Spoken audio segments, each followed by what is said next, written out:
ขอถวายความนอบน้อมของข้าพเจ้าต่อพระพุทธพระธรรมพระสงฆ์เป็นครูของข้าพเจ้าข้าพเจ้าเป็นสาวกขอโอกาสกล่าวธรรมกล่าววินัยนะครับการปฏิบัติธรรมที่มันจะได้ผลอย่างเงี้ยเราจะต้องปฏิบัติอย่างซื่อๆแล้วเราจะต้องได้รับข้อวัดที่ถูกต้องแล้วความเพียรเรานี้มันจะต้องต่อเนื่องโดยที่ไม่มีข้อแม้ถ้าหากว่าเราได้ข้อวัดที่ถูกแล้วความเพียรที่ต่อเนื่องอย่างเงี้ยแม้เราจะปรารถนาหรือไม่ปรารถนาอย่างเงี้ยผลมันจะถูกอย่างแน่นอนแต่ผู้คนส่วนใหญ่แล้วอย่างเงี้ยมันจะมีความเพียรเนี่ยไม่ต่อเนื่องมันจะไปกับเรื่องอื่นๆแล้วมันก็จะอ้างว่าเหนื่อยบ้างเครียดบ้างแล้วมันก็จะอ้างว่าง่วงบ้างอ้างว่าไม่สบายบ้างมันมีเหตุผลต่างๆนี้เต็มไปหมดเลยอุปสรรคที่ว่ามันจะมาขวางอย่างเงี้ยแต่การที่จะปฏิบัติที่ให้มันได้ดีอย่างเงี้ยเราต้องลดภาระอื่นๆที่ไม่เกี่ยวกับการปฏิบัติธรรมเช่นเรื่องทางโลกสังคมทางโลกทำมาหากินเขาทำมาหากินกันยังไงนั้นไว้เป็นภาระของคนทางโลกแล้วก็เอาไว้ให้เป็นภาระของครูบาอาจารย์ที่ท่านแสดงธรรมตามโอกาสตามวาระที่เหมาะสมอย่างนี้ ส่วนเรานี้คือก็มาทำความเพียรหน้าที่ของพระลูกวัดที่ดีแล้วก็รับมอบหมายงานที่ตัวเองได้ทำมาได้รับมอบหมายไว้แล้วก็ให้ทำงานที่ตัวเองได้รับมอบหมายไว้ตามสติกำลังของตนแล้วเราก็ความเพียรต่อเนื่องงานที่เราได้รับมอบหมายเนี่ยก็ถือว่าทำอยู่ในพระพุทธศาสนา ก็ทำแล้วมันทำสนองครูบาอาจารย์ทำให้กับวัดทำให้กับเสนาอาสนะที่อยู่อาศัยอย่างเงี้ยมันก็ล้วนอยู่ในข้อวัดเรื่องข้อวัดของการปฏิบัติธรรมทั้งหมดแต่ผู้คนส่วนใหญ่แล้วเดี๋ยวบางทีมันก็จะไปธุดงค์ไปตรงนั้นทีธุดงค์ไปตรงนี้ทีไปหาอาจารย์นั้นทีไปหาอาจารย์นี้ทีแล้วก็ไปรับข้อวัดปฏิบัติจากวัดนั้นมาทีจากวัดนี้มาทีแล้วก็เอาคำสอนอาจารย์นี้มาทีเอาคำสอนอาจารย์นี้มาทีถ้าหากเราตะเปะตะป่าอย่างเงี้ยมันก็จะไปเรื่อยแหละเราจะส่งจิตออกไปข้างนอกเรื่อย เพราะเราจะไม่ส่งแบบจิตนี้เข้ามาดูใจของตัวเองเราจะส่งจิตออกไปรับข้อมูลต่างๆเราไปหาอาจารย์ร้อยคนนิสัยวาสนาท่าน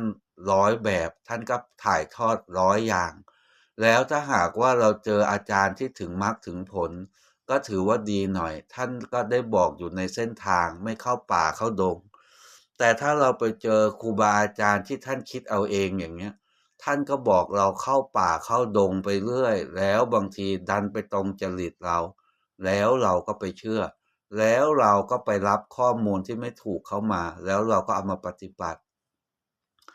มันก็จะยิ่งพาเราเข้าป่าเข้าดงออกนอกลู่นอกทางไปเรื่อยๆถ้าหากว่าเราเลือกสำนักครูบาอาจารย์ไหนก่อนที่เราจะเข้ามาปฏิบัติอย่างเนี้ยเราดูแล้วว่าข้อวัดปฏิปทาท่านแสดงอยู่ในอริยมรรคมีองค์แปดในสติปัฏฐานสี่อย่างเงี้ยแล้วจริตนิสัยการถ่ายทอดธรรมะของท่านมันตรงจริตนิสัยเราอย่างเงี้ย เราก็ดูไปเป็นที่ไปแล้วเราก็ทำความเพียรให้มันต่อเนื่องอย่างซื่อๆการปฏิบัติที่ดีเนี่ยจะไม่ได้มีพิธีกรรมอะไรมากแล้วก็จะไม่ได้มีอะไรซับซ้อนให้มันยุ่งยากมากแต่เน้นที่ว่าการลงมือปฏิบัติแล้วก็รับข้อวัดที่ถูกอย่างเงี้ยเราจะปฏิบัติไม่ผิดแล้วมันจะไม่เนิ่นช้า แต่ถ้าเราโดดไปตรงนั้นทีไปเอาคนนี้ทีเอาคนนั้นทีแล้วก็ไปตรงนี้ทีแล้วก็ไปตรงนั้นทีแล้วก็ผัดวันประกันพรุ่งถ้าหากว่าเราโดดไปโดดมาอย่างเงี้ยเราจะไม่ได้อะไรเลยแล้วการปฏิบัติธรรมของเรามันก็จะตะเปะตะปะแล้วมันก็จะเสียเวลาการปฏิบัติธรรมที่ดีก็คือเดินทางสายตรง อย่างซื่อๆตรงไปตรงมาอย่างไม่มีข้อแม้ตัดเรื่องราวภาระอื่นๆที่มันมาข้องเกี่ยวที่จะขวางทางกับการปฏิบัติธรรมของเราให้มันเหลือน้อยที่สุดเหลือแต่ข้อวัดปฏิบัติกิจการในวัดภาระศีลสมาธิปัญญาถ้าหากว่าเราเดินทางสายตรงอย่างนี้ไม่มีข้อแม้มันมันหนาวเราก็ทำมันร้อนเราก็ทำฝนตกเราก็ทำแดดออกเราก็ทำป่วยเราก็ทำไม่ป่วยเราก็ทำถ้าหากว่าเรามาทำอย่างไม่มีข้อแม้อย่างเงี้ยเราสร้างเหตุถูกเนี้ยกิเลสและมารเนี่ยมันจะไม่มีช่องว่างให้มันมาอ้างนู่นอ้างนี่ถ้าหากว่าเรามีข้อแม้เยอะเนี่ยกิเลสมารเนี่ยเขาจะดึงจูงเราไปตามใจเขาแล้วเราก็จะเสียเวลาไปอีกหนึ่งภพหนึ่งชาติแล้วบางทีเราก็จะเข้าป่าเข้าดงออกไปแล้วท้ายที่สุดอย่างเงี้ยที่จะไปเรามันก็ไม่แน่นอนเพราะว่าเป้าหมายเรามันไม่ชัดเจนความเพียรเรามันไม่ชัดเจนถ้าสำหรับท่านที่มีเป้าหมายชัดเจนบวชมาเพื่อทำพระนิพพานให้แจ้งแล้วก็บวชมาเพื่อที่จะงดเว้นบาปกรรมมีหิริโอตตัปปะถ้าไม่ถึงนิพพานเราก็เดินทางสายตรงมีหิริโอตตัปปะสวรรค์ก็จะเป็นที่ไปของเราแต่ถ้าสำหรับท่านที่ไม่มีข้อแม้ปฏิบัติอย่างซื่อๆตรงไปตรงมาอย่างเงี้ยเราจะสามารถข้ามฝั่งได้ในชาติปัจจุบันนี้วันนี้คำสอนที่พระเจ้าได้แสดงไว้ดีแล้วในมรรคมีองค์8ศีลสมาธิปัญญานี้ยังมีพระอริยสาวกที่น้อมคำสอนของพระพุทธเจ้ามาปฏิบัติเดินทางสายตรงอย่างไม่มีข้อแม้ป่วยก็ทำแดดออกก็ทำฝนตกก็ทำหนาวก็ทำไม่ว่าจะเป็นยังไงถ้ามันยังลุกไหวอย่างเงี้ยมันไม่มีข้อแม้ทำอย่างซื่อๆตรงไปตรงมาเนี่ยสามารถทำมรรคผลนิพพานนี้ให้แจ้งได้อย่างไม่ยากเพราะว่ามารนี้เขาจะเอาคนประเภทนี้เอาอะไรมาหลอกล่อไม่ค่อยได้เพราะเขาเดินทางสายตรงแล้วเขาสร้างเหตุถูกวันเนี้ยยังมีพระอริยสาวกที่ปฏิบัติแล้วได้มรรคได้ผลเนี่ยตั้งแต่เบื้องต้นท่ามกลางถึงที่สุดก็มีกันมารุ่นสู่รุ่นไม่เคยขาดสายคำตัดของพระพุทธเจ้าจะเป็นแค่หนึ่งเดียวเท่านั้นแล้วไม่ได้เนิ่นช้าถ้าหากสำหรับท่านที่เดินทางสายตรงไม่ได้ไปทางอ้อมแต่ถ้าเราไปทางอ้อมอย่างเงี้ยวันเวลามันก็จะหมดไปเราเดินทางผิดยิ่งเดินมันก็ยิ่งเดินไปไกลยิ่งเดินผิดไปไกลแต่ถ้าเราเดินทางสายตรงเดินทางถูกยังไงผลมันต้องถูกเราจะประจักษ์ด้วยตัวของเราเองการที่เราจะเป็นพระอริยเจ้าได้อย่างเงี้ยพระองค์ได้ตรัสว่าพระโสดาบันเนี่ยจะมีศีลสมบูรณ์สมาธิเล็กน้อยปัญญาเล็กน้อยพระสกทามีเนี่ยจะมีศีลสมบูรณ์สมาธิปานกลางปัญญาเล็กน้อยพระอนาคามีเนี่ยจะมีศีลสมบูรณ์สมาธิสมบูรณ์ปัญญาปานกลางพระอรหันต์เนี่ยจะมีศีลสมบูรณ์สมาธิสมบูรณ์ปัญญาสมบูรณ์องค์ประกอบมันจะต้องเพียบพร้อมอย่างนี้มันถึงจะห้ำหั่นกิเลสตัณหาอาวิชชาได้มันถึงจะทำมรรคผลนิพพานนี้ให้แจ้งได้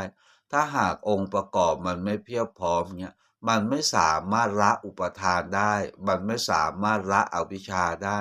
มันไม่สามารถละนันทิได้มันก็จะผัดวันประกันพรุ่งไปเดี๋ยวก่อนเดี๋ยวก่อนมันจะเป็นยางยืดยางเหนียวที่ดึงภพชาติเราไว้แต่ถ้าสำหรับท่านที่มาเดินทางสายตรงเนี่ยยางยืดมันจะค่อยๆจางคายไปนันทิมันจะค่อยๆคายไปความเพลิดเพลินมันจะค่อยๆคายไปมันจะเห็นสัจจะความจริงได้อย่างไม่ยากเพราะว่าเราเป็นผู้ที่เดินตามแล้วเราทำตามอย่างซื่อๆอย่างไม่มีข้อแม้ถ้าสำหรับคนที่เอาจริงเอาจังให้เราพิจารณาศีลเราว่าเรารักษาศีลอะไรศีลห้าศีลแปดศีล10ศีล227ตามสถานะของตน พิจารณาก่อนแล้วค่อยทำอย่าใช้คำว่าไม่เป็นไรอย่าใช้คำว่าไม่เป็นไรเราทำย้ำแล้วก็ย้ำอีกย้ำแล้วก็ย้ำอีกพิจารณาก่อนแล้วค่อยทำมันมีสัมมาทิฏฐินำหน้ามันมีปัญญานำหน้าไม่เบียดเบียนตนแล้วก็ไม่เบียดเบียนผู้อื่นแล้วในระหว่างวันที่เราเดินอยู่ยืนอยู่นั่งอยู่นอนอยู่รู้ลมหายใจเข้ายาวรู้ลมหายใจออกยาวสลับกับมาเก็บกวาดวัดดูแลเสนาอาสนะ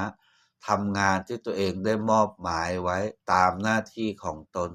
แล้วเราก็เจริญสติอยู่ในทุกๆอิริยาบถที่เราอยู่แล้วเราก็ดูเฉพาะสิ่งที่ควรดูเราฟังเฉพาะสิ่งที่ควรฟังเราไม่ดูในสิ่งที่ไม่ควรดูเราไม่ฟังในสิ่งที่ไม่ควรฟังต่อไปอย่างเงี้ยศีลหยาบมันจะสมบูรณ์กรรมบท10นี้มันจะสมบูรณ์แล้วเราก็แบ่งเวลามาศึกษาคำสอนของพระพุทธเจ้าในพระไตรปิฎกตามสติกำลังของตนแล้วเราก็น้อมมาใส่ตนมันเมื่อเราสร้างเหตุเราเพียรอยู่ต่อเนื่องเงี้ยเราไม่ไปรับค่าศึกเรื่องอโคจรเรื่องอะไรเข้ามาเงี้ยต่อไปเนี่ยใจเนี่ยตัวมันจะอยู่ไหนใจมันก็จะอยู่นั่นมันจะตั้งมั่นอยู่ในฐานกายมันไม่ไปรับค่าศึกอะไรเข้ามาสติเนี่ยมันก็จะอยู่กับปัจจุบันแล้วจิตดวงเนี้ยมันจะผ่องใสเมื่อต่อไปศีลหยาบมันสมบูรณ์กรรมบท10มันสมบูรณ์สติมันตั้งมั่นสัมมาสมาธิมันเกิดเนี่ยปัญญาที่มันผ่องใสเนี่ยมันรับรู้เห็นทุกอย่างตามความเป็นจริงมันจะละนันทิได้มันจะถอดถอนอุปทานได้มันจะเห็นโลกนี้ตามความเป็นจริงถ้าหากว่าเราสร้างเหตุที่มันถูกต่อเนื่องอย่างเงี้ย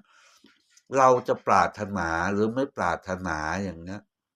พระพุทธองค์ได้ตรัสว่าเปรียบเสมือนแม่ไก่มันไข่แล้วมันก็ฟักมันไข่แล้วมันก็ฟักมันสร้างเหตุถูกมันทำต่อเนื่องอย่างไม่มีข้อแม้อย่างเงี้ยเมื่อการเวลาที่มันเหมาะสมเนี่ยลูกมันจะกระเทาะเปลือกไข่ออกมาจนได้การปฏิบัติธรรมเนี่ยถ้าหากเราสร้างเหตุถูกแล้วเราเพียรต่อเนื่องเราไม่ย่อหย่อนเนี่ยมรรคผลนิพพานเนี่ยเราก็ย่อมเห็นได้ เพราะว่าพระพุทธเจ้าได้แสดงไว้ดีแล้วเราเป็นผู้ที่เดินตามต่อไปมันจะเห็นว่าสิ่งใดสิ่งหนึ่งมีความเกิดขึ้นเป็นธรรมดามีความตั้งอยู่เป็นธรรมดามีความดับไปเป็นธรรมดาจะหยาบก็ดีปานกลางก็ดีละเอียดก็ดีปราณีตก็ดีใจที่มันเข้ามารู้เห็นตามความเป็นจริงอย่างเงี้ยด้วยอริยมรรคมีองค์8มันจะค่อยๆปล่อยวางมันจะค่อยๆถอดถอนความเพลิดเพลินมันจะค่อยถอดถอนการเป็นนั่นเป็นนี่มันเห็นทุกอย่างนี้เป็นทุกข์เป็นอนัตตาที่ไม่สามารถทนอยู่ได้มันจะค่อยๆถอดถอนค่อยๆปล่อยค่อยๆวางเมื่อมันวางได้ถึงที่สุดมันจะมีญาณอย่างรู้เกิดขึ้นว่าชาติสิ้นแล้วพรหมจรรย์อยู่จบ